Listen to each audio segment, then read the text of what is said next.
It's a great pleasure to have with us Chris Pavese joining us to present his favorite Wide-Moat idea at Wide-Moat Investing Summit 2015. Chris is the Chief Investment Officer of Broyhill Asset Management, and I'm sure many of you listening in, as well as members of the Manual of Ideas, will be aware of Chris's writings. I certainly have enjoyed them over time and have learned a lot, and so I'm really looking forward to the idea that Chris will share with us here today. Following Chris's remarks, I may be back with a couple of questions, and I encourage all of you listening to follow up as well. Should you have any questions for Chris, feel free to email us. And with that, Chris, I'd like to pass it to you for the presentation. Please go ahead.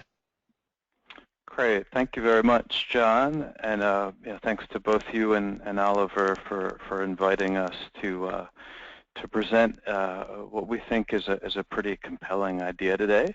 The good news is this is a pretty simple business to understand. We tend to prefer simplicity over complexity. Was speaking at a conference in Vail last week and noticed a lot of managers sort of stumbling over one another trying to present what appeared to be increasingly complex accounting assumptions and financial models. We prefer to keep things much simpler. So our presentation today is going to focus more on temporary factors impacting a particular business that we've owned for several months now. And so just by way of background, we've been following the theme park industry really since Six Flags filed for bankruptcy during the financial crisis. We don't own Six, but we've owned Cedar Fair, a publicly traded comp, for several years. And Cedar Fair is up about 5x from where Apollo attempted to take it private during the crisis. So just to say that there's plenty of money to be made owning simple, easy to understand businesses. This one in particular, the amusement park industry, it has historically been an attractive segment of the market for private equity, and it's easy to understand why when you think about the moats that these businesses benefit from. They're relatively recession resilient. Attendance tends to hold up as folks cancel more expensive vacations and substitute them with local parks and local activities for the family. And they throw off a tremendous amount of cash flow throughout the cycle.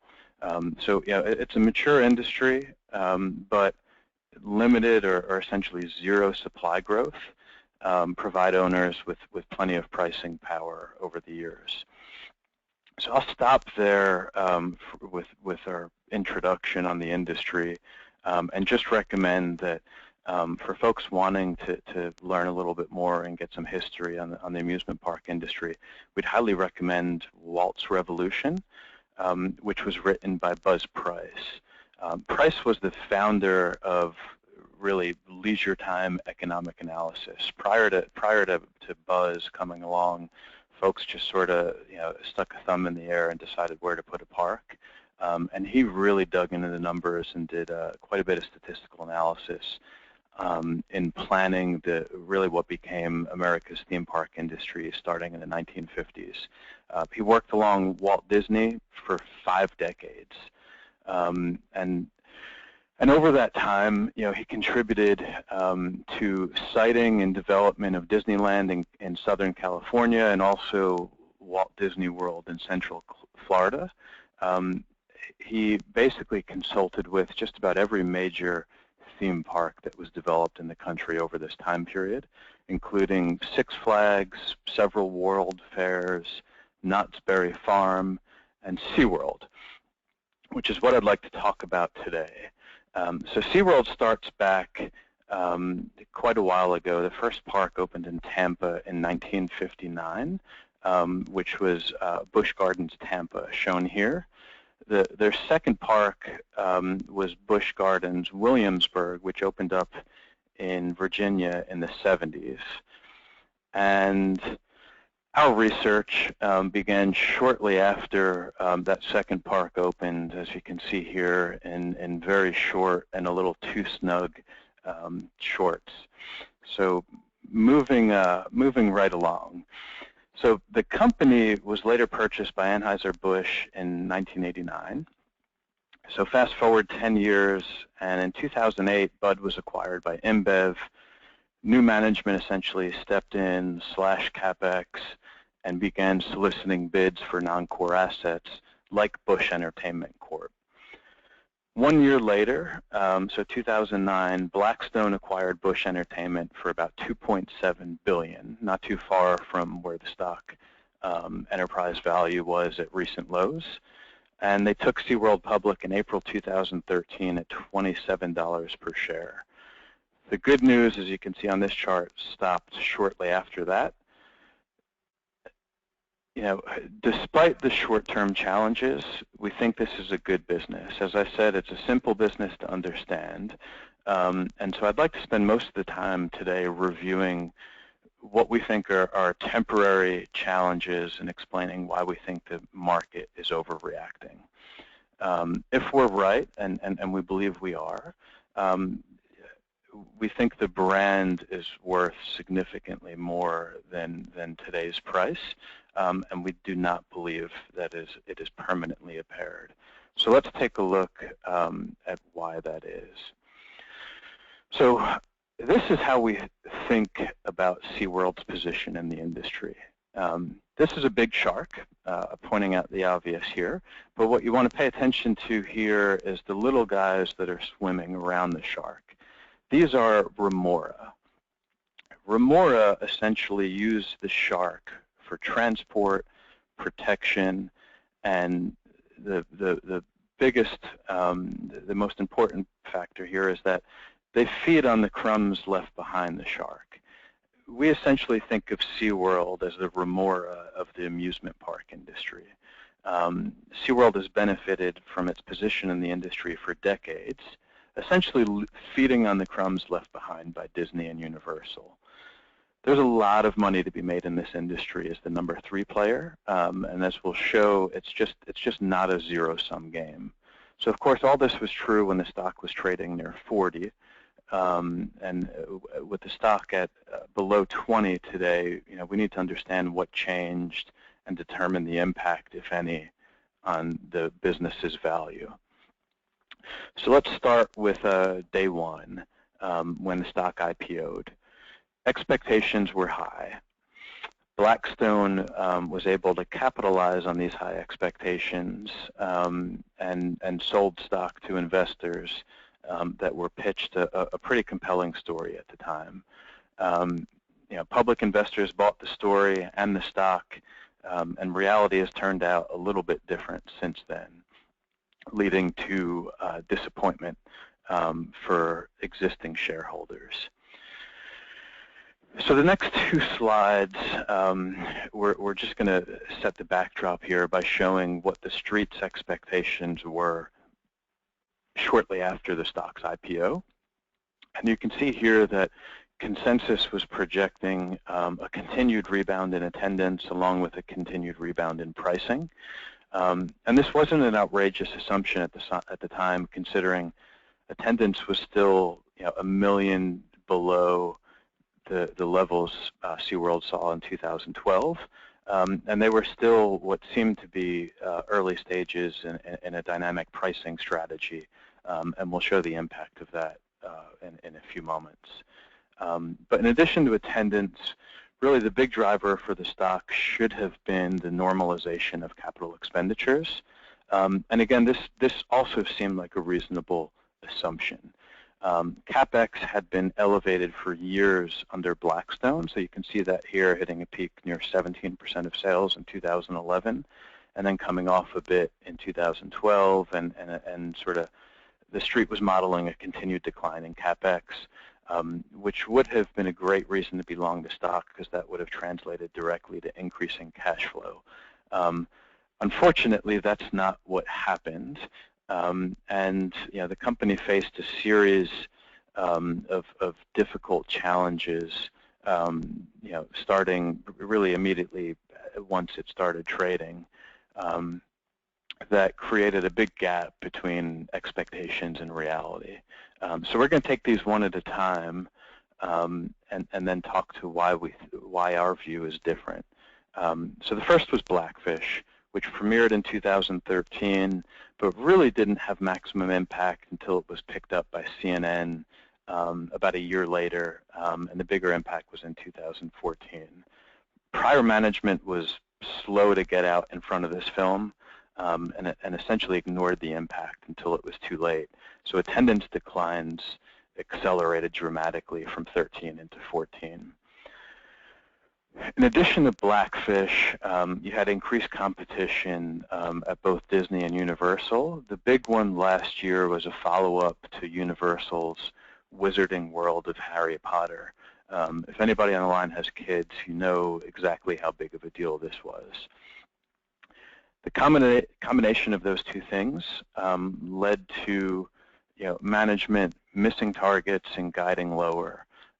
In July, August of last year, investors capitulated, threw in the towel, and expectations completely collapsed. So you can see here earnings expectations for this year have essentially been slashed in half.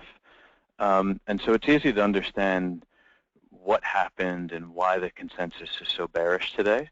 So let's just walk through these items one at a time. So starting with Blackfish. This was a really difficult movie to watch. If you haven't watched it, we have. It's very emotional, which makes for a really good film. It doesn't necessarily make for a very factual documentary, though. And emotions make it very easy for folks to jump to conclusions and overstate the actual impact that Blackfish has on SeaWorld, which we think is temporary. Let me explain why. So first of all, a little bit of history as perspective is useful for perspective. I mentioned before that Blackfish launched in 13. It actually didn't have a great impact on attendance until 2014, when PETA started really ramping up promotions for the movie. PETA's been campaigning against SeaWorld since '98. In 2012, they actually sued SeaWorld on behalf of the orcas, arguing that they deserve protection under the 13th Amendment, which prohibits slavery. Needless to say, this case was thrown out. Despite all the attention that they've received over the years, more than 7 out of 10 people believe PETA is too extreme. I think you can see why, or at least how we see why. This is certainly a very emotionally charged issue, but as always, there are two sides to the story. So this is a headline from Dawn Branchow, who was actually the trainer that was killed by an orca in Orlando in 2010, and her family came out publicly, spoke against Blackfish. So again, two sides to the story. It's easy to get carried away with emotion, so we try to look for empirical evidence to support our views or refute our hypothesis. In this case, the hypothesis is simply that the average American still enjoys going to the zoo. When we looked at data from the American Association of Zoos and Aquariums, we can see that about 175 million people still visit zoos annually, which is greater than essentially all major sporting events combined. Zoos have been around for a long time. They still provide kids with an educational experience that is really impossible to get anywhere else. And we think SeaWorld serves a very similar role in this regard. As you can see here from a quick Google Trends search result on Blackfish, we think the maximum impact is behind us. We can also measure this by looking at what SeaWorld is paying to the city of San Diego for their park rent. San Diego is really the only major park property that SeaWorld does not own. And that, of course, is the asset value that's represented at SeaWorld is a key part of the thesis. But them not owning San Diego allows us to get a little bit more granular on the trends, at least in California, where we think, let's just say folks are more sensitive or the most sensitive to the animal issues and PETA and blackfish. In any event, looking at the data provided by the city of San Diego and looking at the rents paid by SeaWorld, which are a function of sales at the park, we can see that park revenues declined dramatically in 13, accelerated in 14, were down double digits again at this point last year, and have since rebounded pretty strongly to now it looks like the worst of the declines are behind us. So again, just looking for empirical evidence that this is a temporary change, and it seems like a year post the worst, we seem to be trending higher. We can also learn from historical experience. As Blackfish was not the first documentary to negatively impact SeaWorld, a similar movie, The Cove, was actually released in 2009. And there were other similarities between 2009 and 2014 as well. So in addition to the PR centered around the death of a SeaWorld trainer, Universal opened Harry Potter attractions in both years. So 2010, the Wizarding World of Harry Potter opened. 2014 was Diagon Alley. Both were massive exhibits and drove significant attendance gains at Universal. In many ways, 2010 was actually worse than 2014 because 2010 was when the actual death of Dawn occurred, whereas 2014 it was just highlighted by Blackfish. And so we have a good baseline to sort of go with. History doesn't repeat, but it often rhymes. And so here we actually see that from 2010, when attendance and revenues troughed, SeaWorld gained significantly in 2011 and 2012. And so there's no reason to believe that this time is different or that anything that we've been facing to date is anything but a temporary hit to the brand. So bottom line, we think the maximum impact here is behind us. We think competition is actually a bigger issue than Blackfish. When we first looked at the stock, obviously we were very concerned about the impact Blackfish had. It was pretty easy to get past that. Thinking more about the competitive landscape, we believe is a bigger risk, but it's one that SeaWorld has been dealing with for a while. So a little background. In the amusement park industry, the typical operator spends about 10% of their sales annually for new attractions, maintenance, and to drive attendance to freshen up the parks every year. If you're Disney, 10% of sales is a lot of money. Obviously, SeaWorld can't compete with Disney and Universal dollar for dollar, and we don't disagree with this point at all. We just don't think the Remora needs to compete with the shark. SeaWorld has been competing in these markets for decades. They haven't survived by competing head-on. They've survived by playing their own game. So like this kid on the right, we can assure you that if he tries to compete head-on here, he's going to fail conventionally. He's going to have to do something different. And we think what SeaWorld does differently is they provide a unique experience for families, right? Since inception, 5 decades ago, they've successfully used educational entertainment to connect guests with the natural world. And we think this is just a different experience than what folks go to Disney and Universal for. It's not better, it's not worse, it's just different. And that allows them to compete. So there's actually, in addition to just the competitive aspect, this isn't a winner-take-all game, as I mentioned at the intro. We think there's benefits to being in these markets with Disney and Universal. So think about how easy the remora have it, right? They just piggyback off the shark all day, let the shark do the heavy lifting, and enjoy the scraps left behind. Sharks leave a lot of scraps. So does Disney. So here we're looking at Orlando passenger traffic over the years, and you can see passenger traffic essentially doubled over the past 10 years or so. So lots of scraps for SeaWorld. The other benefit it provides, in addition to attendance, is plenty of pricing cover. Looking here at the cost of a one-day ticket to the Magic Kingdom, Disney has benefited from significant pricing power and significant price increases over the years. I mean, just in the last decade or so, the cost of admission to Disney has gone from $50 to $100. If you just think about what that means in terms of SeaWorld's ability to raise prices, even if they're not raising at the 6, 7, 8% rate that Disney's raising prices at, even if they're raising prices at half that rate, which is pretty nice for our investment, SeaWorld quickly becomes a much bigger value in the eyes of the consumer. So bottom line, attendance and pricing may be challenged in the short term, but we think both are headed higher in the long run.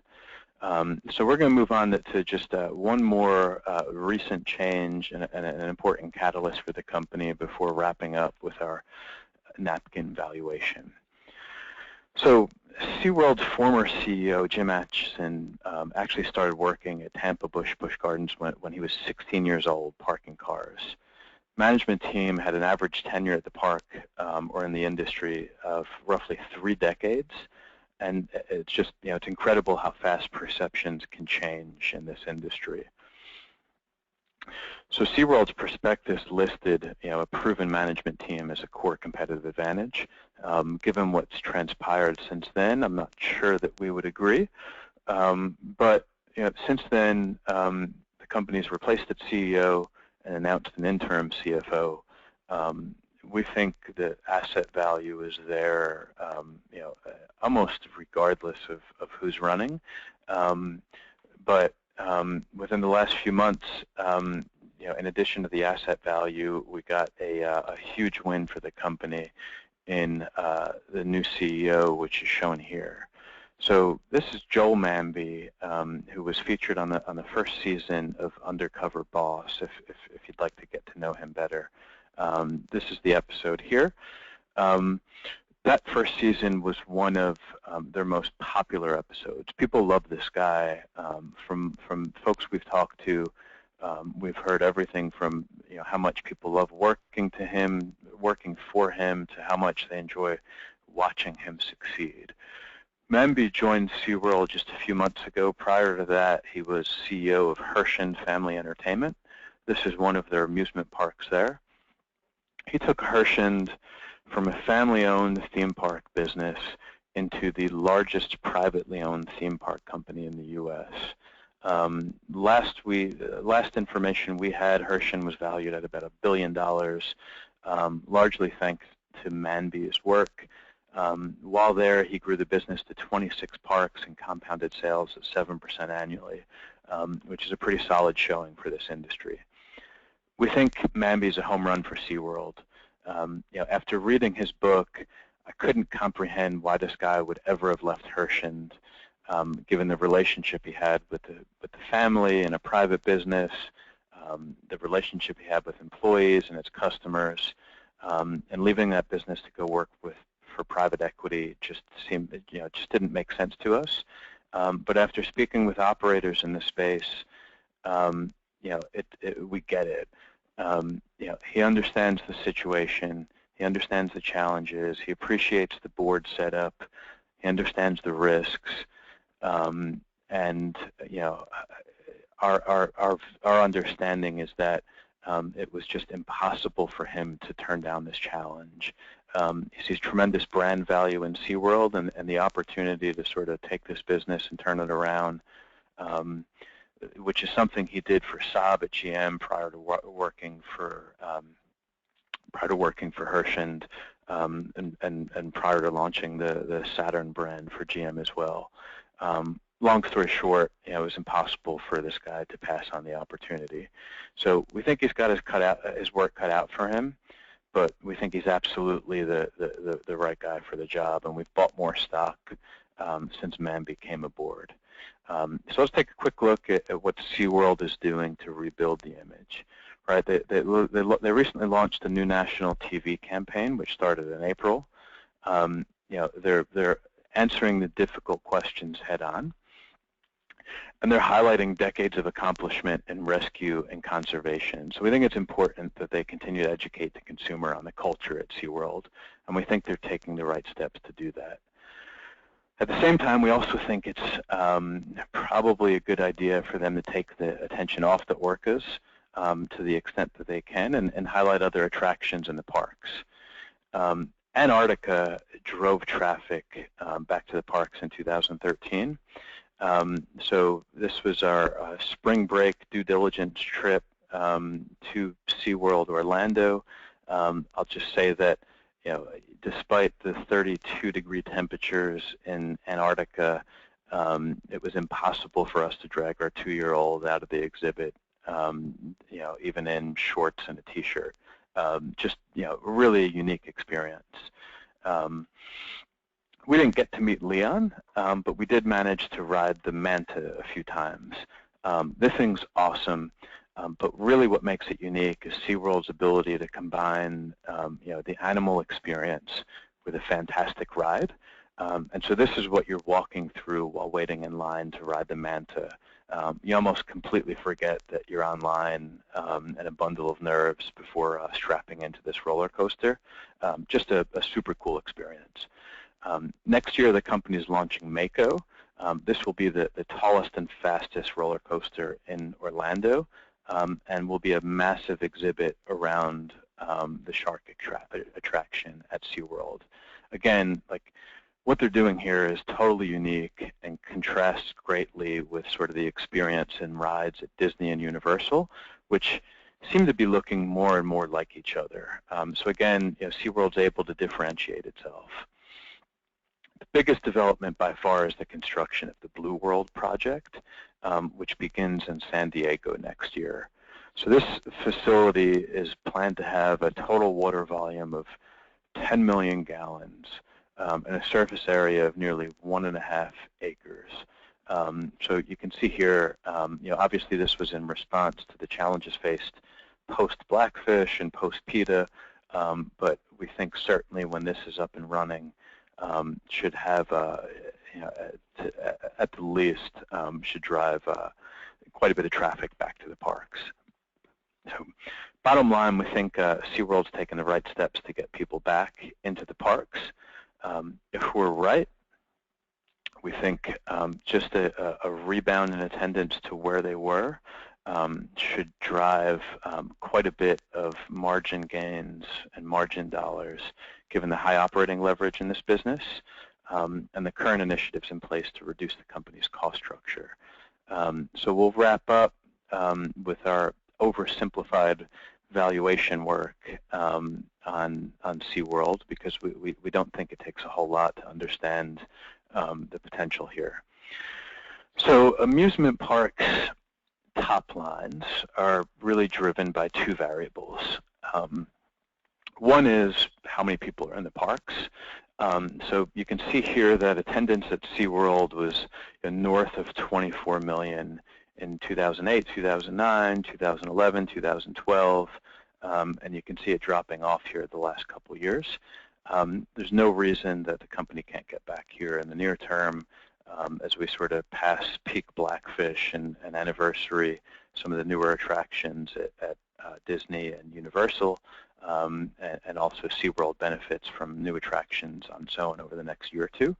And so no reason we can't get back to that level in the near term and even beyond there longer term. So the second factor beyond how many people are in the parks is what those people are spending once they're there. So you can see here that in park and total per caps at SeaWorld have risen from about 50 to really north of 60 last year, or 2013. As we discussed before, there's plenty of cover to raise prices over time, and so there's no reason to believe, beyond what they might do to sort of drive traffic immediately following Blackfish. There's no reason to believe that pricing shouldn't increase over time. So you put these two together, that gets us back to $1.5 billion in sales pretty quickly. Beyond attendance and pricing, we need to have an understanding for the margin structure. You can see here that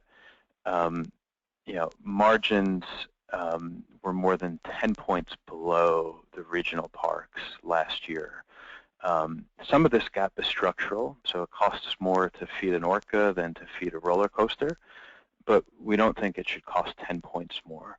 And we think Mambi will be able to close some of this gap.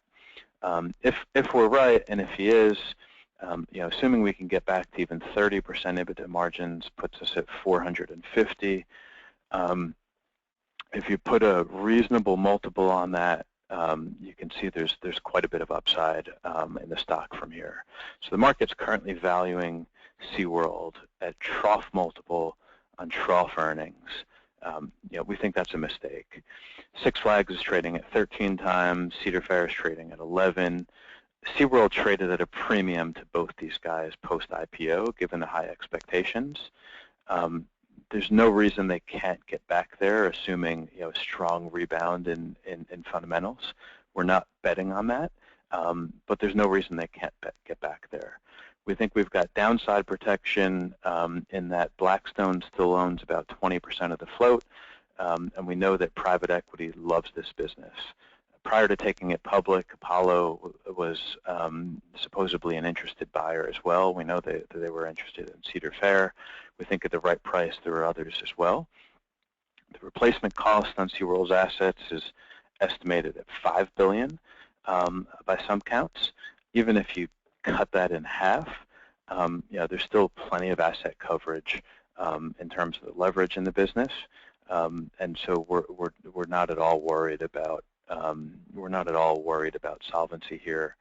We don't think the debt markets are either, and so in the near term, we think fair value is closer to 50% higher than today's price. Looking out a few years beyond that, we don't see any reason why the stock couldn't trade at 2x today's price, and we're getting paid over 4% in the interim to wait. So I'll just wrap up with one more thought. I said at the beginning we like to keep it simple. Buffett talks about buying good businesses with deep and defensible moats. We like them even better when they are defended by sharks and killer whales. And so with that, I'll see if John's got any questions, and just say thanks again for having me. Well, Chris, thank you so much for articulating your thesis in such a compelling way. Really enjoyed it and gained quite a few insights. I do have a question on your expectations for CapEx intensity of the business with things like that ride you showed and that large aquarium. Do you expect the CapEx intensity to increase going forward? Yeah, so that's a good question, John. It's interesting. If you look at CapEx in the theme park industry, every management team that you talk to will tell you that normal spending is about 10% of sales per year. But if you actually go back and look at the data, and we've gone back several decades, looking at both information on public parks as well as private businesses that we could gather, it seems like 10% is more like the low end, right? The reality is these guys try to spend 9 or 10 a year, and then occasionally that bumps up to 12 or 13 when they need to spend more. And so the reality is it's something greater than 10 on a normal basis. And so they will absolutely, so part of the reason the stock got hit is because expectations were that CapEx was going to revert back from about 13, 14% of sales back down to 10 over time. And the reality is, with new spending, and particularly the Blue World project, that number is probably going to stay higher for the next couple of years. I'll say that we don't yet know what Mambi's plans are, so he's only been on the job for 2 months. You know, I think we'll have a clearer picture later this fall as to sort of what his plans are. Former management was guiding for elevated spending for the next couple of years. But even if we think about, you know, what a normalized level of free cash flow for the business is. So, you know, we generally don't like to value businesses on EV to EBITDA because we don't think EBITDA is a good proxy for owner earnings in this case. Although we recognize that, you know, private buyers of these businesses tend to look at EV to EBITDA metrics, which is what we used here. But if you just assume, you know, let's say they do $1.5 billion in sales. Let's say they're able to get to 450 in EBITDA, and you assume on that 1.5 million, right? If you take 10% off that, that's 150 in capex. Take that off the 450, it gets us to 300 in sort of normalized free cash flow, and that's close to a 10% free cash flow yield on today's enterprise value. And if you say, then, you know, if 10% is not the right number, right? Even if you bump it up a point or two, so your free cash flow yield for the next few years is maybe more like 7 or 8 on a normalized basis, as opposed to, you know, double digits, which you think is where it will get over time. So I think eventually the market will look past the increased spending as long as they're getting the benefits of traffic. And Chris, does that answer your question, John? Yeah, absolutely. Thank you. Question just perhaps lastly on the compensation and incentive package for the new CEO. Give us a little bit of a sense for how he is aligned with shareholders, let's say over 3 to 5 years. Yeah, we know that he's got we know that he owns 5 million in stock that was granted when he came on board. Again, I think it's going to take some time to sort of flush out his view for the business, and we'd like to see incentives. Right? I think it's difficult to align incentives currently without sort of a long-term strategic vision and letting him sort of put his thumbprint on the business. But it's certainly something that we'll be keeping an eye on. Would love to see him actively buying stock in the open market.